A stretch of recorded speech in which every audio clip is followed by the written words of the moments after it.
This B Podcast Network show is presented by IXL.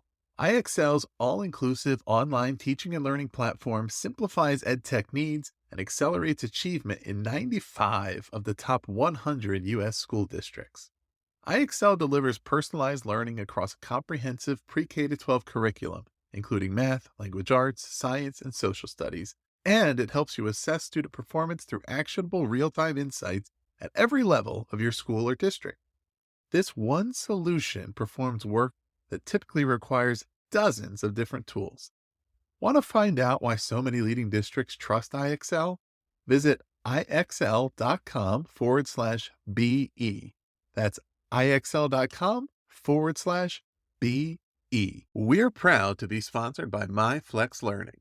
MyFlex Learning is a scheduling platform that helps middle and high schools meet the individual needs of all students. Schools can easily create and manage time for flex blocks, win time, activity periods, RTI, counselor and teacher appointments, and much more. And with its built-in accountability tool and reporting features, MyFlex Learning solves your challenges around getting kids where they need to be and understanding how flex time is spent. Make your flex time work for you. Visit myflexlearning.com/BE to learn more and receive $500 off the first year. That's myflexlearning.com/BE.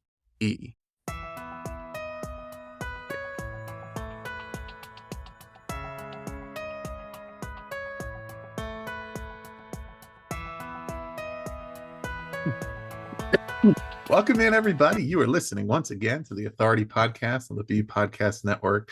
Thank you so much for being here with us today for what should be a great conversation. As you listeners know, not only is equity an essential topic in education, but you know that it's a priority here on this show. We've had some powerful conversations over the past year or so, and today I'm expecting another really good one. I'm pleased to be joined by Lacey Robinson, who is President and CEO of UnboundEd, and the chair of the board of Core Learning. She's a former teacher, principal, and professional development specialist, and has focused on literacy, equity, and school leadership for more than 25 years.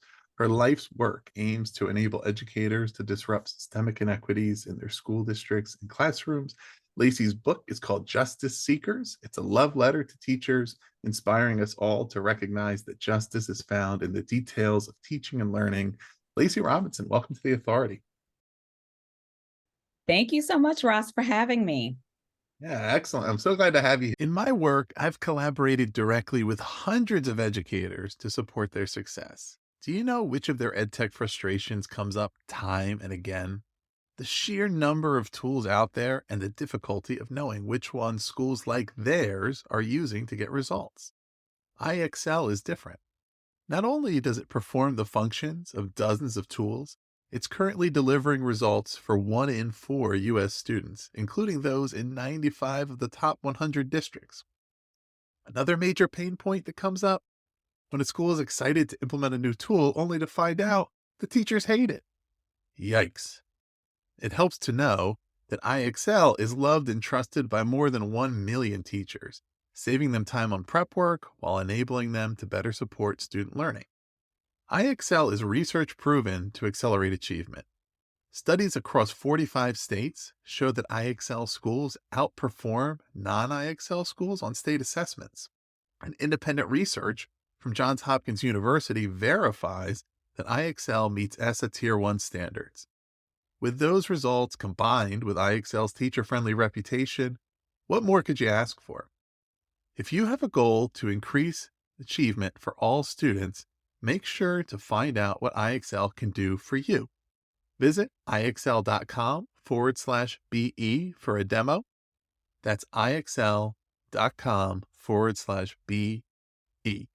And as we alluded to in the intro there, it's great to be continuing these conversations and getting different ideas and perspectives on this. And I actually want to skip ahead a little bit to the end and then work our way backwards. But wanted to go first to GLEAM, right? Which is this acronym that you use in the book, in your work: grade level, engaging, affirming, meaningful.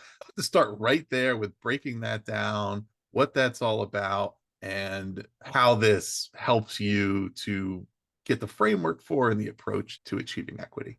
Yes. Oh, I love that. It's like we're doing the UBD of the backwards Yes. design, right? Let's start with the goal in mind. So, GLEAM, you're right, is the acronym that stands for grade level engaging, affirming, meaningful. I always tell folks that GLEAM exists because of the formidable work that Gloria Ladson Billings has given to the edusphere and to, I say, to our world as a whole around culturally relevant and responsive teaching and learning. And it then stands on the shoulders of all of our folks from Dr. Lisa Delpit to Geneva Gay, Django Paris, Zaretta Hammond. It goes on and on. But, and I would say, in addition to them, GLEAM is also, I know the experience that I've held as a student, or what I didn't have access to as a student in my K-12 experience, what I began to experience as a college student, and certainly what I aimed for after my residency at the Marva Collins Preparatory School in Cincinnati, Ohio. And so it rests on the shoulders that all students should have access to grade level work, regardless of their missing prerequisites, regardless of their disfluency, that we should be, as facilitators of learning, maximizing on scaffolds to give access to the grade level work, when possible, giving them opportunity to build up those prerequisites. And then it goes on to tell us, it goes on to push us further. It goes on to say that students need engaging work. And engaging, I say, is two tiers. One tier is engaging around rigorous, productive struggle and learning. Nothing makes a good lesson unless it allows the students, I like to call it, makes their brain sweat, right? Mhm. Shows them the dynamic of their brain power in a lesson. So it's important that we're offering our students opportunities for productive struggle and learning. But engaging also means that we're capitalizing on our students' local, historical, cultural, linguistic background knowledge that they walk in with every day through our school doors. And so any possible, I would say, segues or pathways or bridges that we can make to learning so the students can bring their whole selves into the lessons and the learning. Zaretta Hammond tells us just multiplies the brain cells, just multiplies those synapses connecting and building the all around knowledge base. And then affirming is really essential, because affirming, it reminds us and asks us to look for the moments in our lessons, in our teaching, in our learning environment, in our schools, in our community, where students are affirmed academically, certainly, affirmed as their academic selves, affirmed in the possibilities of their academic selves and where they can go from, but also affirming who they are interpersonally, also affirming who they are through their language acquisition, through their dialect, through their vernacular, affirming who they are, where they come from, and any cultural inferencing that comes along with that. And then last is meaningful. And meaningful, I would say, a lot of times folks look at that and they think, because they see the word socio-political, that it means that we're asking students to choose a political side. No, what we're asking for us to do as facilitators of learning is give our students opportunity to see that what they're learning, right, can be used to examine where they are and quite possibly the world that they want to co-create. And so that's GLEAM in a nutshell. We can go deeper into it, but that is the ultimate goal. Yeah, and then on that last one, meaningful, I love that, and still on the theme of, I think, backwards mapping, it it comes up so often in career, in job opportunities where, and it comes up all the time in conversations that I'm having, especially with mid-career coaches, mid-career professionals, and coaching them on various goals that they have. And it's again and again, okay, I'm trying to find work that to me is meaningful. And everybody can define what's meaningful to them in Mhm. different ways, right? But it's critical to motivation, to sustained engagement, to ultimately success, to feel like what we're doing is meaningful. And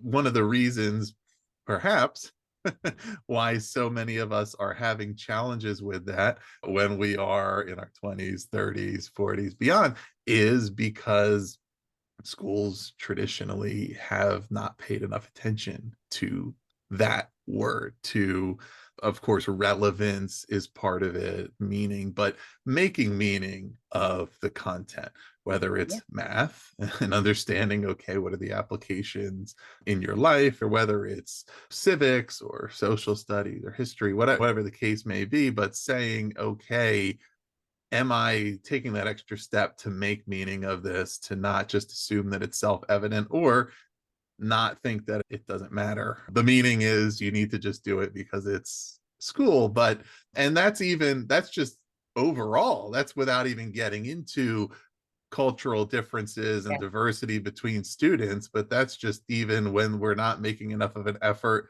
to even think about what does meaningful mean in general.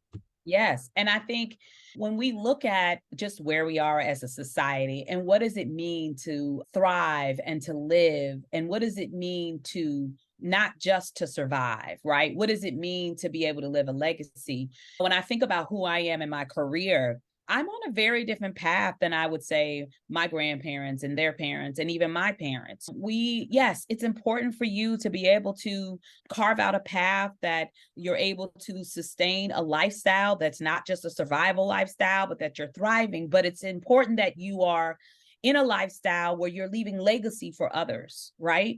And when I think about that today, people aren't just working or the desire to work so that they can buy a house. They're wanting to work to have purpose. And I think that when I look at the youth, when I look at the young people, they are certainly pushing us to say that it's not enough that I have a degree. It's not enough that I have a career. I want to make a difference. And sometimes making a difference means I have this piece of paper that says that I studied for 4 to 5 years in a particular subject. Sometimes making a difference means I mustered up all the audacity and entrepreneured myself into a career path where I had to learn through hard knocks around Mhm. this field that I'm putting myself in. But all of it now is built around purpose, right? I think that purpose, when I look back through my grandparents' eyes, through my parents' eyes, purpose around career was subjective. Right. Who you were, what you looked like, where you came from, what neighborhood you sat in. And we now live in an age where, thanks to social media, thanks to the internet, thanks to the lightning speed of data, that everybody is seeking purpose. And Mhm. so when I think about that word meaningful, it's not just saying to the student, here's why you need to learn algebra, but it's saying to a student that holding algebraic thinking, number one, helps train your brain for much larger thinking, for analyzing, to being able to reflect, but understanding how to use algebraic expression to solve world problems, local problems in your community, understanding that it plays a role in your business development, even as an entrepreneur. And so it should bring meaning to you. It should be meaningful to you to be able to gain that knowledge.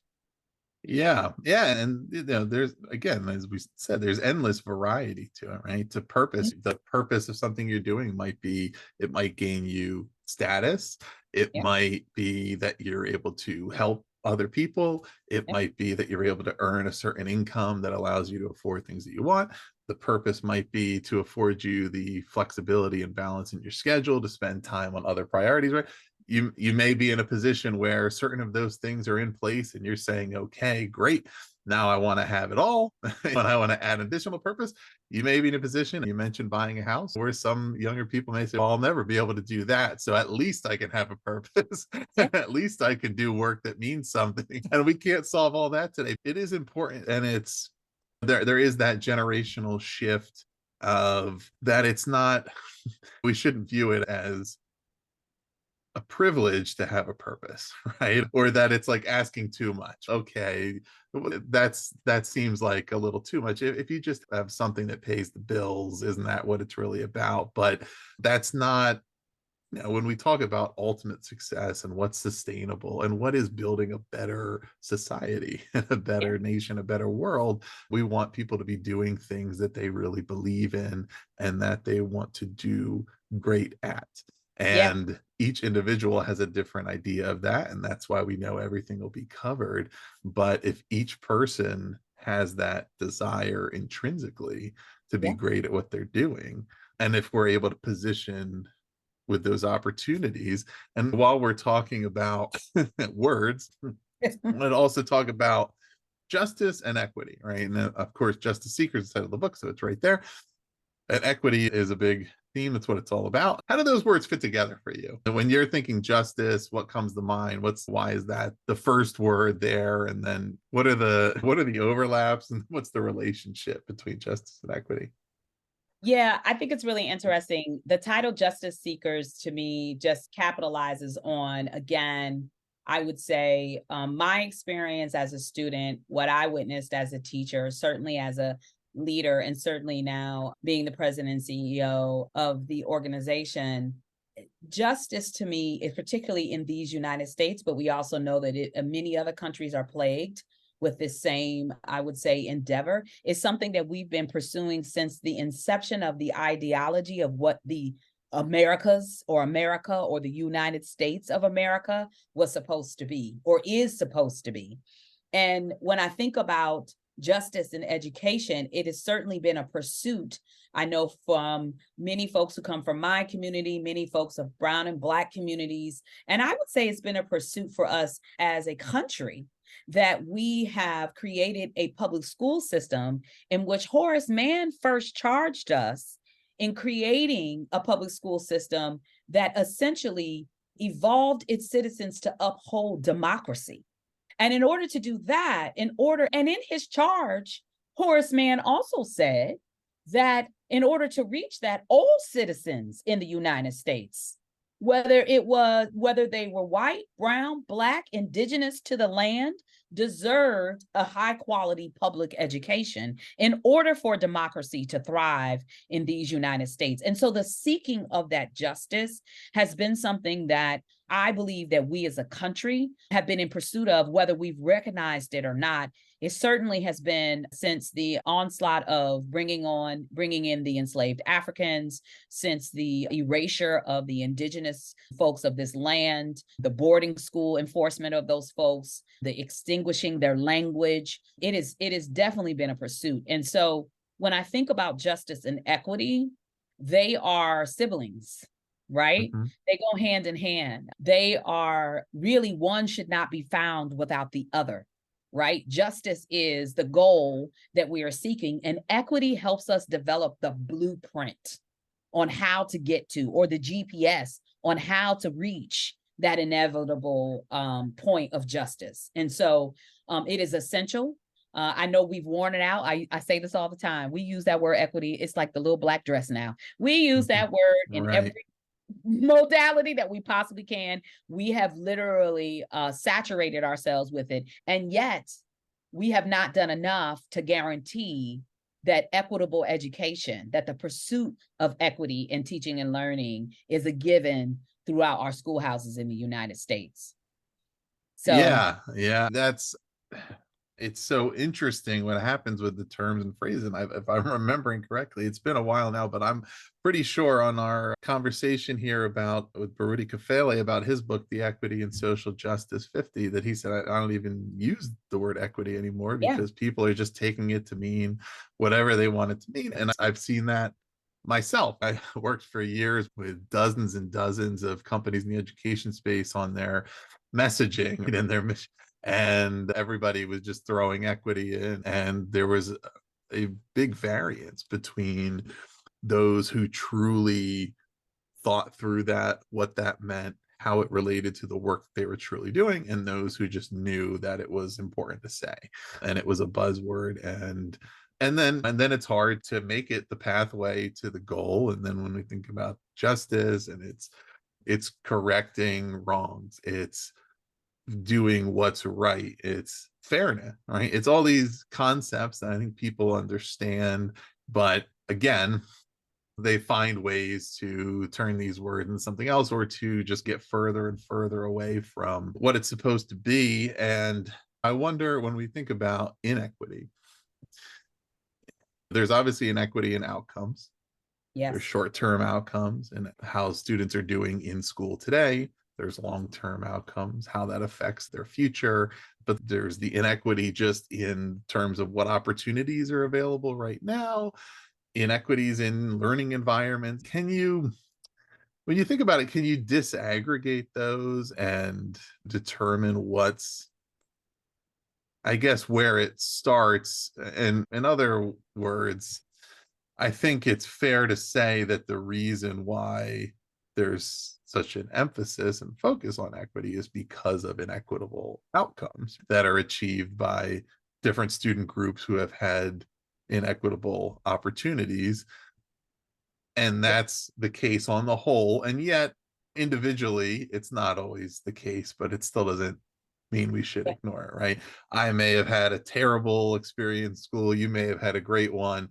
And because we're just two people, we may have ended up in similar spots. But that doesn't mean that it Yeah. was okay, because on the whole, there's all these various inequities that begin at a certain point. Some of them are smaller, some of them are larger, some of them are more noticeable or Yeah. less. And yet the end result is okay, we can clearly see there's a correlation here. Yeah. I think as you're talking, I'm thinking about the best way I can describe this, honestly, is the matter that we have at hand right now. I participated in the Emily Hanford Sold a Story podcast, and is now, I think I saw the other day, it's been downloaded over 7 million times. People have really latched onto it, not just people in education, people outside of education. And one of the reasons why I feel like that podcast took off is because when we look at the stats, over 25 million students exit out of our school halls not proficient in reading. Okay. 25 million. So let's just say for argument's sake that 25 million we know is a mixture of our wider population of who we are as citizens, right? And so Mhm, the injustice of not graduating out of our K-12 systems as a proficient student, let's just call that injustice in all categories, in all racial ethnicity categories, okay? Where the compound effect of injustice begins to happen is that all 25 million of those students walk out of our schoolhouse not proficient in reading, right? mhm, What starts to happen is that the other injustices that we have in our country, in this society, start to have a compound effect in particular communities with particular subgroups of students, which makes their injustice then added into. So I may, as a Black woman, walk out with the injustice of not being a proficient reader. And my colleague, as a white woman, may walk out as being not proficient as a reader. But the compound effect of job insecurity, housing insecurity, financial insecurity, all of those things, safety insecurity, begin now to add into the effect of me not being a proficient reader, right? Of me being, I would say, housed out of or pushed out of the opportunity to be able to enter into a higher education platform because of anything from finance to opportunity to even some of the assessments that are given, right? And so when you think about injustices, you can almost think about injustices in the United States when we think about the reading injustice. It's almost like a level playing field, 25 million walking out not being for proficient readers. But then when you begin to see that compound effect of injustice, you now start to see how those communities, the communities that I hail from, the communities that I dedicated myself to teaching in, are now having this layered effect of injustices. mhm, And so let's think about it in the reverse. Let's think about that if we had a K-12 system where 25 million students graduated as proficient and above readers, that I might have a fighting chance now coming out. I'm still going to experience those injustices. But now that compound effect of not being a proficient reader is not going to be there. So now I have the opportunity to go and research different means of how to get into school. Now I have an opportunity to go and look at different modalities of career and practice. Now the audacity of me being able to dream bigger and larger is in effect. And all of those other injustices, I'm able to push and thwart against because at mhm, least I have the tools. At least I have the wherewithal. At least I have the intrapersonal skill and the audacity to know that I have the knowledge base to go and push forward. It doesn't mean those injustices I'm not going to knock up against. It doesn't mean that they're not going to get in my pathway and in some instances knock me down, but it sure as hell gives me a running start. mhm, And so when I think about injustice, the reason why everybody No matter your zip code, no matter your social economic status, no matter your race, ethnicity, everybody should be paying attention to the injustices that are happening in our schoolhouses. And one of the things that I say all the time is that what I've learned in this walk is that when we pay close attention to those that we've made the least amount of movement in the justice, in the pursuit of their K-12 experience, that when we pay attention to the least of them, we get the rest of them. Mhm. And so that's part of our charge when we talk about pursuing equity in the details of teaching and learning. And so I hope that paints a picture to the folks that are listening. It's certainly the picture that I, along with my colleagues, have tried to paint in Justice Seekers, in acknowledging some of the historical affects of injustice and how we at this have a time at hand right now to be able to peel back some of those injustices in our school system so that when our students go and meet those other layers, they at least have a running start. That's also part of the work of GLEAM.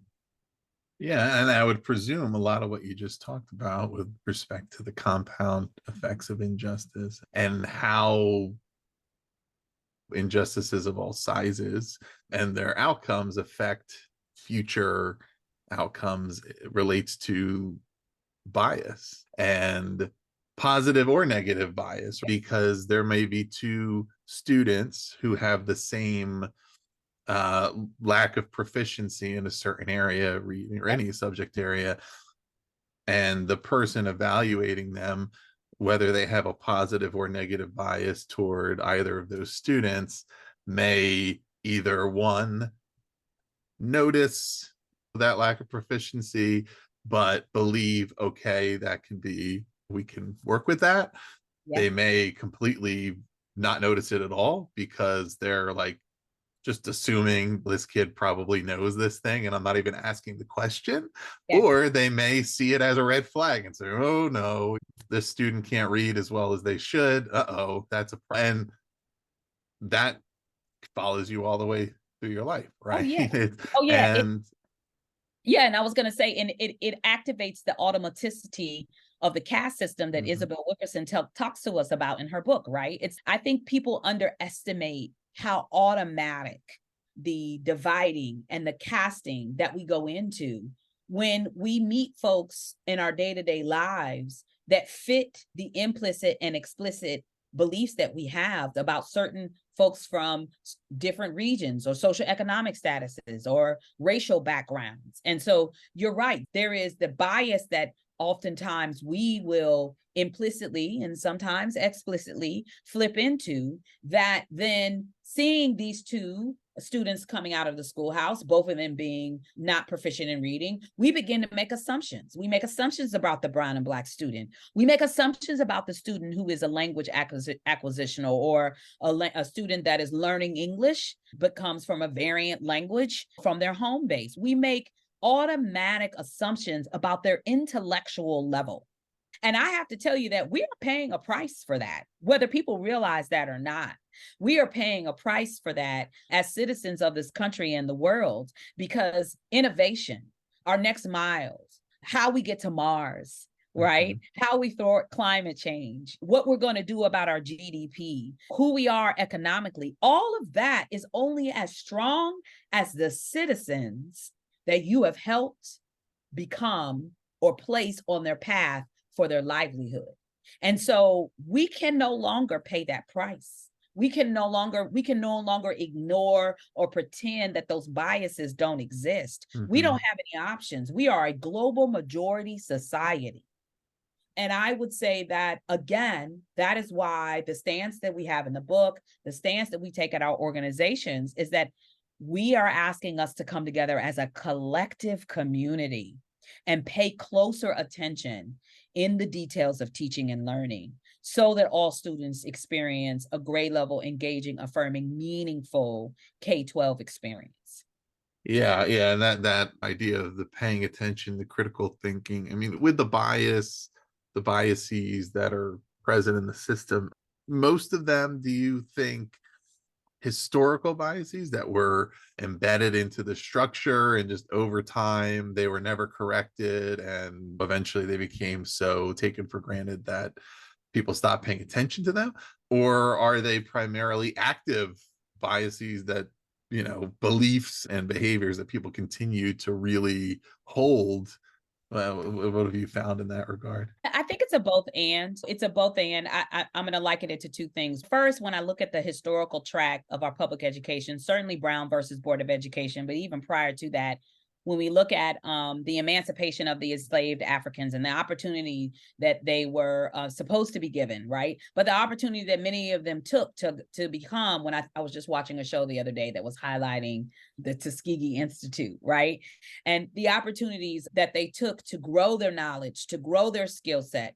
And then when I think about the injustices that happened either through the pig laws or through Jim Crow that thwarted the efforts that they made, or the injustices that we saw with the terrorist acts of annihilating all Black communities that were actually socially, economically hedging their way forward, right? That we're actually building out communities. And so when I think about that, it's been in the DNA of who we are as a country, right? Because we started this country with a caste system in mind, right? Mhm. And so even with the desegregation of our school system, no, we did not pay close enough attention. We did the technical moves to desegregate schools, but we didn't pay close enough attention really to what I call the adaptive moves. I was reading this report, this autobiography once about Wilberforce. And one of the things that he's really known for is saying that culture eats policy every single time. It doesn't matter how many laws, the legislation that you have, it's the culture of the community, of the people that are going to stand that up, that are going to push it forward. And so we as a country are having to pay some back tax on not paying close enough attention to the type of culture that we were feeding in this country in order to annihilate those assumptions, those biases that have been built into our DNA. And so we see that now in policies in school systems, anywhere from, listen, as a country, we've had our Congress and Senate have to push legislation for the Crown Act, for Black students to come wearing their hair as it grows out of their head. Like the fact that we've even had to make laws to say that you cannot stop a child from attending school because of the way that their hair grows out of their Right. head, which, by the way, they had no role in. We're having to legislate that. Right. The fact that we're having to give a technical fix to that is also telling the story about the adaptive fix, about the eradication of those DNA traits that we have in this country around that implicit and explicit bias. The other thing I was going to liken this to is that when we look across the world, we as the United States, I have an opportunity to travel a lot. And oftentimes I have to catch myself. You go into other countries, you go into other communities, and you look at the role of women. Mhm. Right. And as a woman, oftentimes you're like, oh man, like, I don't know if I could live here. And we oftentimes will have a knee jerk reaction to the way that women are treated or the way that women are seen in the society, because we here in America has done so much work around women's rights. Right. But in much parts, it's still in our DNA. There's still a patriarchy we're having to push against. Certainly the argument around Roe v. versus Wade is what brought that out. And just how we look across at other countries and are like, oh, look how they're treating their women. It's in the DNA. And until Mhm. you fix the technical with the adaptive, until you teach that DNA to regenerate itself by not having those biases, it will always be there. And Right. so that's why it's important for us to pay attention to it individually. I say self and then system. Look at yourself and then look at the system. We have to be able to pay attention to both of those ends if we're going to annihilate and deconstruct it. Yeah, and you've described it well, and in that description, you've described some of the reasons why it clearly things haven't progressed expeditiously, right? Because if we're having to battle over something that should be as obvious and straightforward as hair, Yes. as the Crown Act, then and getting hung up on that, then how difficult is it to get into untangling Yeah. things that are structurally built in there because of historical biases that wouldn't be obvious Yeah. today? You have to start to study it and understand it and say, oh, now I'm starting to see and become aware of it. One of the a simple and oversimplified the thing that I think of when, discussing this is like the history of ethnically insensitive mascots and team names in sports, Yes. right? And Yeah. how they were given to these teams many years ago when people had specific biases and racism happening. And then over time, people just stop thinking about it and they just turn their brain off to it. And that's what the team's called. That's the name of it, right? And they would never give the team that name today Yeah. if they were new. But all it took eventually at some point was somebody to say, hey, we should really change this. This is not, look at this. Oh, yeah, it is pretty bad. And then some of it happened pretty fast after that. But that's on the surface. That's very easy to identify. Yeah, you're Mhm. right. That is pretty obvious. These things are so built in and entangled with other things, and they may be relatively ambiguous and unclear. And our tendency to lean towards the status quo, that's the way we've always done it, but not understanding one, is there any case in favor of doing it that way? Let Yeah. alone the case against it. But Yeah. what's the affirmative case? And but it's hard to have those conversations in a meaningful way Yeah. if we can't just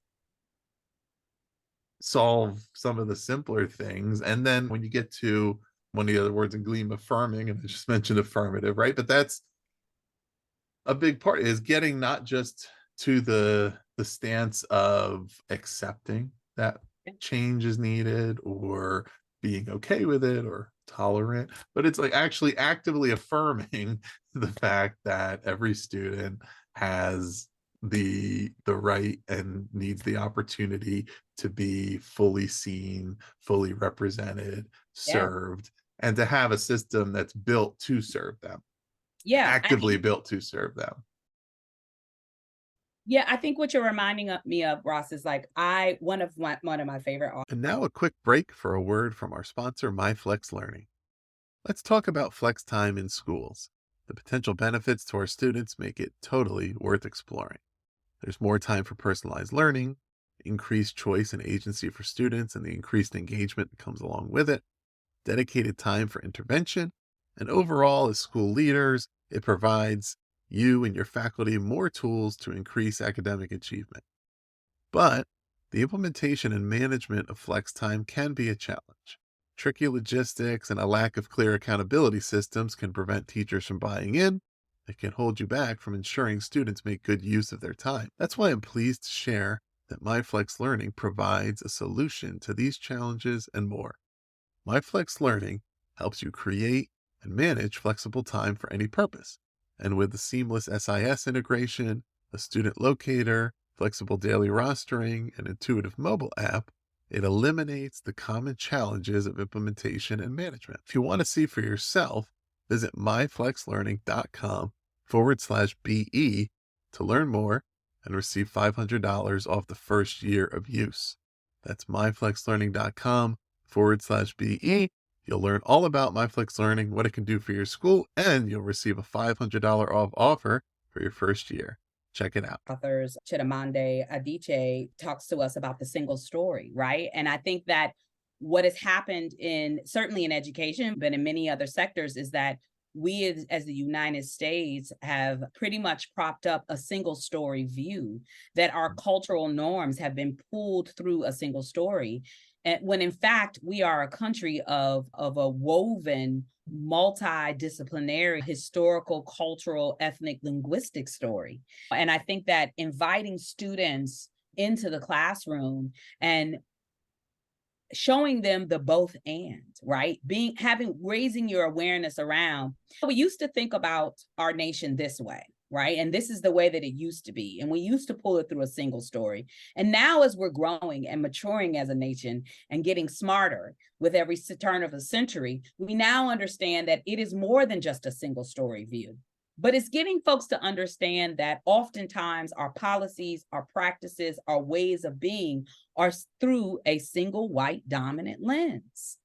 And because it's been the norm, because it's been the bar I know certainly as an African American woman, I was taught very early on that you have to study it. If you want to be counted in, if you want to be accepted, if you want to have a chance, you have to understand it. And what I'm witnessing now, and I think many people out here are witnessing, is that we're moving away from that single story. We're asking us to consider that it's through a multi-lens, or at least to be curious about the lens, the other lenses that might be at play or that could be at play. Certainly, I would say the generations that are coming up now are demanding it of us, are saying that it's Mhm. not just from a single story view, but that my story, who I am, where I come from, should also be counted in. And that is the world that I think, as much as there are some people out there that don't like it, that is the world that I believe that we have been pushing to move ourselves to. Yeah, and I think this probably isn't the first time I've brought up this comparison here. I've certainly talked about it before, whether or not it's on the podcast, but you referenced earlier the primacy of the importance of public education and what it could mean. And particularly in recent years, I've noticed attitudes on that kind of fracturing and fragmenting around, even as far as certain viewpoints and ideologies questioning whether or not public education should even be a thing. And I've compared it to attitudes toward democracy versus authoritarianism, et cetera, that the course of history is such that these things have been the status quo for a long enough time that the people who were alive to bring them into existence are no longer here, and people lost that perspective on, okay, this, what was it like before, and then start to question, should we even do this, because the challenges of it at this stage, that the last 10%, you would say, or whatever it is, is hard. And then it's, should we even do this at all? Right. It's because we still have these problems with our public education system. Should we just throw the whole thing out versus trying to address the problem? And a lot of it, I so often, is because I think that societally, whatever it is, we give ourselves credit for having achieved things that are work in progress, right? Like when it was written, all men are created equal. It took 200 plus years to get somewhat close to that. It still didn't get all the way there, but it took Right. a long time to even get like In close the to a realm. representation of that.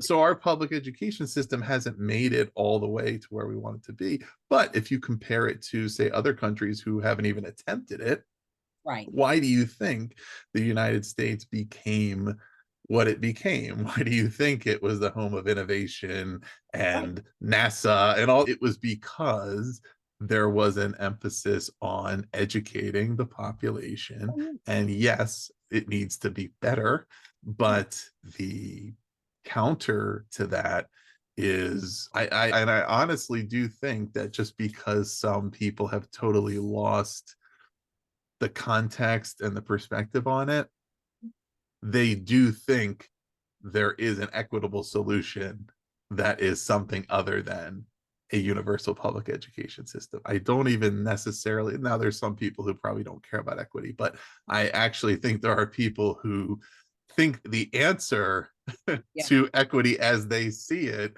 is a system that's a free for all, which I'm not exactly sure how that would work. Yeah, I think a lot of it has to do with, I think the insurgence of hope has been drained out of education. And I personally try to, everywhere I go, and again, even in Justice Seekers, to talk about the ground of hope that we all need to stand on. We as the United States have always used our education system to be the lever to propel us into our next level, into our next stage that we need to go in.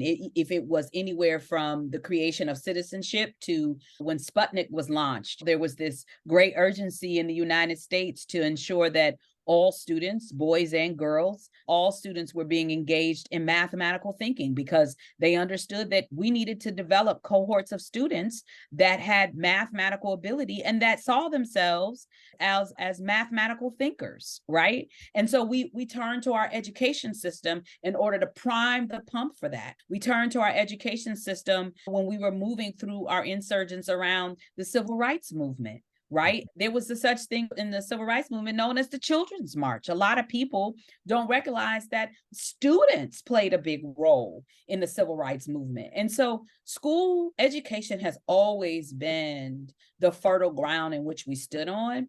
I think what has happened is that we've allowed the few, the loud and the few, to first fearmonger us in believing that hope is no longer being planted, which it is. Every day, a student walks into a classroom in which a teacher has walked in, flipped the lights on, turned the heat on, wrote the quote of the day, picked out the book to be read aloud, went back in, picked up the classroom, rearranged the desk. That means she is planting seeds of hope. He is planting seeds of hope for those students to enter into the classroom with. And so I think that shame has been used as a tool that we've seen now for the past couple of years that has been used anywhere from school board meetings to elections to book bans. Shame around our history and who we are as the United States and the importance of us being able to relay that history to our students so it doesn't repeat itself. And so we've allowed the small, the few, and the loud to make us believe that we can't move through shame, that we can't do hard things in this country, in which we've proven in every turn of the decade that we can. And so I believe that when we start to sort through those things and understand that those are a small amount of folks, that the hope still lies in our education system, the hope still lies in our public education system, that if we push past the single story view and make a concerted effort of galvanizing folks to come into the teaching cohort, folks from all kinds of backgrounds of race, ethnicity, social economic status, certainly folks, brown and black folks who were erratically pushed out of the education system. If we make moves to make this a wider landscape to reflect who we are as a country, I believe that those seeds of hope that we've been planting all along will begin to bear fruit for us as a country. And we can begin to think about how we use our education system to propel us forward. Now, that doesn't mean I'm a both and kind of person, Ross. I think there's a both and in public education. I think there's a both and in private education. I know I'm gonna ruffle some feathers when I say this. I think there's a both and in the way we think about the charter movement. Certainly for some students who have had no access to high quality education, Mhm. the charter movement has helped. I also think there are instances where it has hurt. And so when we began to look through the lens of both and the importance of public education, we cannot roll the dice on that. We don't have a choice. It has to remain. And I think more importantly, the way that we view our teachers, the way that we think about what it means to be a teacher in these United States is where perhaps we should start to look, where perhaps we should start to push ourselves. I talk about this in the book, to move away from thinking that teachers are these magical beings that walk into classrooms and sprinkle fairy dust, and all of a sudden now students are learning, that we think about it as just only a missionary occupation. And in fact, Mhm. it is a profession that one can grow and shift and change and create a career trajectory in, that we put it on the pedestal when we look at other careers and professions in the United States and really recognize the importance of our teaching cohort, of the teaching profession, of the educator in the United States. Then I think we can start to also really yield that fertile ground of hope around education. Yeah, and yeah, and the way I've always described a lot around the school choice debate, and we've partnered the past couple of years here on the network with the National School Choice Awareness Foundation that does a lot of great work in there, is that if there's not multiple good options, it's not a choice, right? If it's framed as, if it's just anti this, pro that, Right. and or it's framed as only one thing is good and the other things are bad, then you're not saying there's a choice. And without having a strong set of options, but also a strong, universally accessible options, the incentive structure isn't there, right? And not to get into a whole other issue, most people have complaints about their health insurance providers. If it's the only option that you have, the incentive structure isn't necessarily there to fix all those problems. And it just needs to be that we have options and then people can choose what works best for them, for their child, on a variety of factors that are important to them. And ultimately, then we can have a stronger system, as you said, because yeah, private charter, there's some really good charters, there's some that are not really even schools, right? And that's, but once, but you can understand how students end up there when their experience has been that the other schools they've been in haven't served them. And Right. then they think, okay, there's hope in this new option. And Yeah. then later find out, oh goodness, this is even worse where I was. Lacey, one thing I wanted to ask you about. So you describe yourself as a truth teller, and I think we've told a lot of truth here today, but what's hard about that? Oh man, something I try to practice every day, something I actually ask all of my colleagues, certainly our leadership folks in the organizations, is that you have to tell the truth with grace and mercy. I say you got to tell the truth with grace. You got to have grace with yourself first of all. I think I know as an African American woman in the United States, telling the truth hasn't always been opened and welcomed. I haven't always had the audacity to tell the truth. I like to think they're right. The older you get, the more truth telling you become. But you got to do it with grace. You got to have grace with yourself.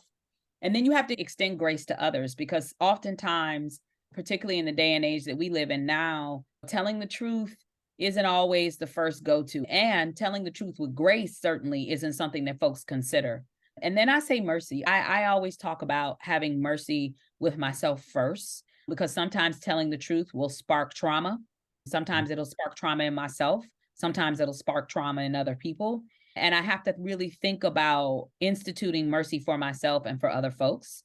It doesn't mean that it abdicates them from their roles and responsibility. It just means that we're human beings.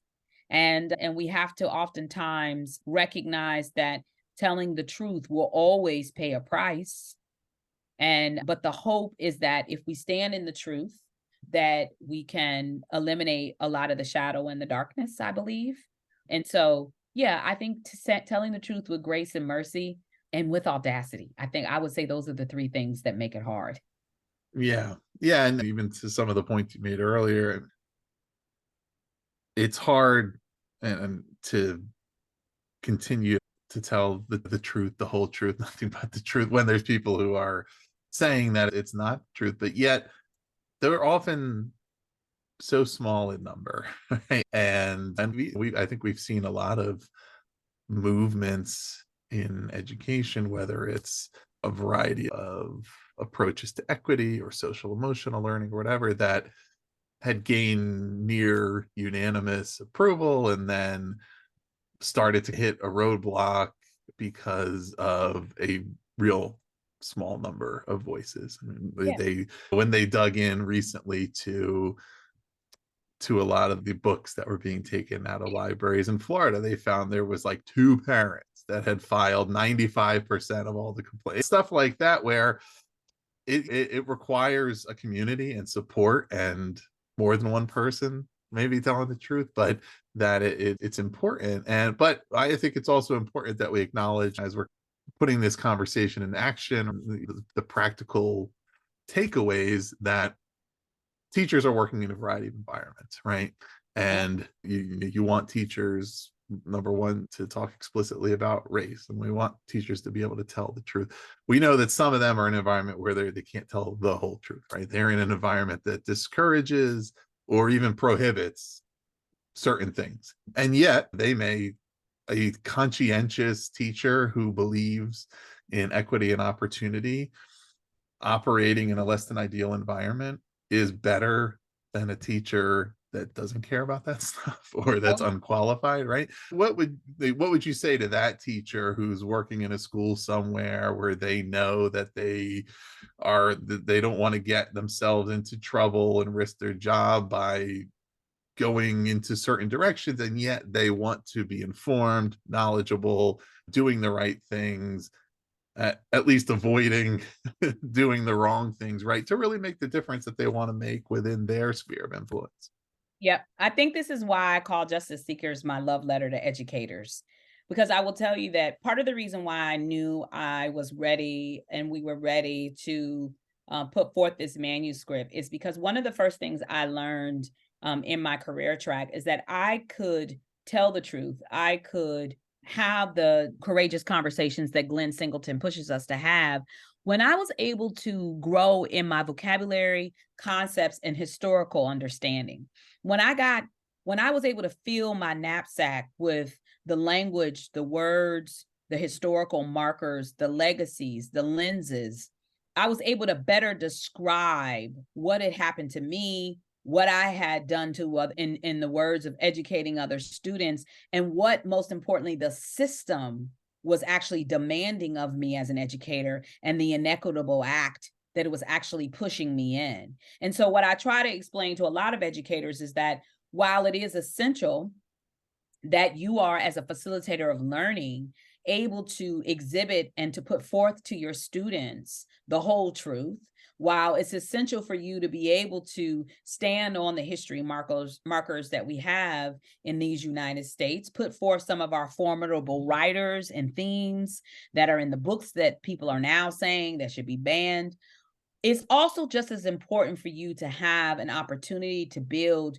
your vocabulary, your concepts, your conceptual understanding about race and equity and social economic status around the historical markers that we've stood on. One of my most well-known keynotes that a lot of people come up to me still is when I took the time to show the historical markers about the way that literacy was used as a weapon for the enslaved Africans, and how one of the formidable examples, Frederick Douglass, really marked for us that the being taught how to read when it was illegal, and the way that he was taught how to read, using those elements that we talk about that are the elements that came out of the research around the science of reading, and how when you flash back or you look at where we are now, where we have brown and Black students in communities that are still fighting to have access to the high quality instructional materials, to have access to educators that have been equipped with the methodology and the strategy around how to teach one to read, that Mhm. it's really coming from the same underbelly of who is deserving of the right to read and who is not, Right. right? And so it's essential that that we began to build our knapsack around that. Now, that doesn't mean that because you're listening to this podcast, I don't have that yet, Lacey. So should I not? No, you should. But I think the more you grow in the vocabulary, the concepts, the historical markers, the more audacious you become. I tell people all the time, and I think we had talked about this a little bit earlier, I can talk about equity without using the word equity. Mm. I was just talking to a colleague of mine that says, well, the school system I'm in, I won't name the state, but you probably could guess, I'm not allowed to use the word equity. Great. You have a vocabulary that can describe what equity looks like. You have the wherewithal. You have the teaching strategies and scaffolds in your knapsack to ensure that all your students are receiving an equitable education through the actions and the materials that you put forth, through the questions that you ask. And so Right. it's getting them geared up. That's part of our formidable work at UnboundEd and Core, is to be able to go into the edusphere and sit shoulder to shoulder with educators to do that work in building up that knapsack so that they have the audacity to go back to their systems and to push for more of telling the truth. Yeah, I mean, and equally important is enabling and empowering that audacity, right? Yes. In the schools and environments where administration does support the explicit pursuit of equity and justice, how do they make it unambiguous Yes. that teachers understand that they have the freedom, the support, and the equipment to Yeah. do so, and to do so without fear, but also to do so effectively? Yeah.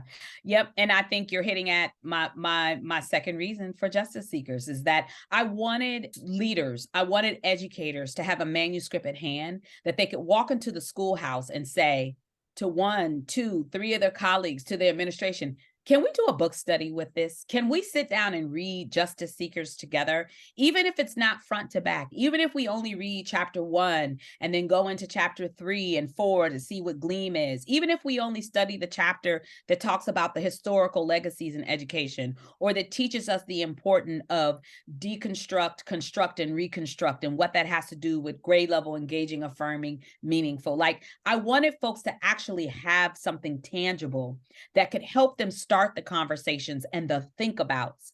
And I oftentimes charge educators, go into your schoolhouse with justice seekers and your data. Because here's the thing I know for sure, I can take a rock where I'm sitting right now and throw it and know that I will hit a community that is reflecting the predictability of student achievement by race, ethnicity, and social economic status. I challenge people all the time.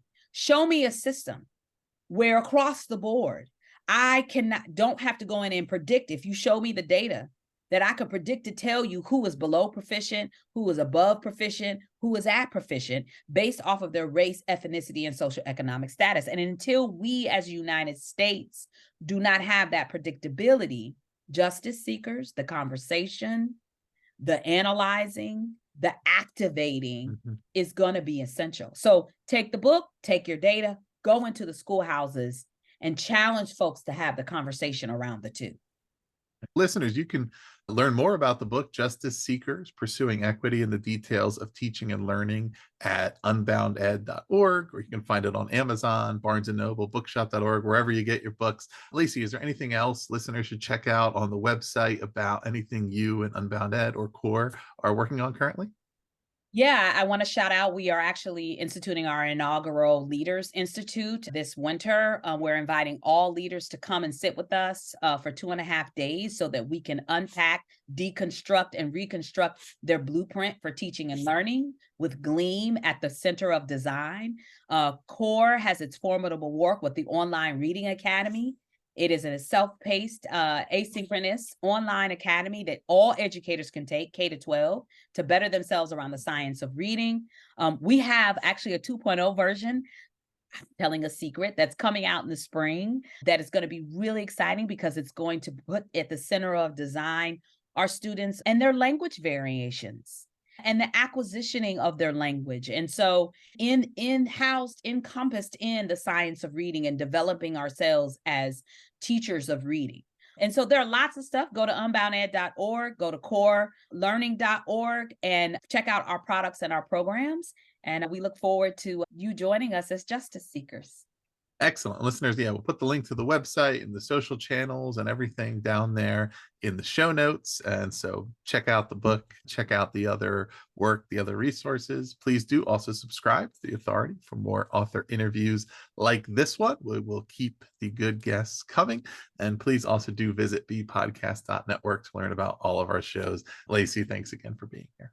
Thank you so much, Ross. This was great.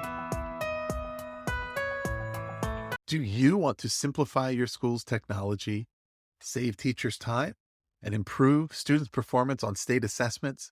You can do it all, but don't waste another minute. Head straight to ixl.com/BE to learn how IXL's research proven teaching and learning platform can help you achieve all of these goals. That's ixl.com/BE.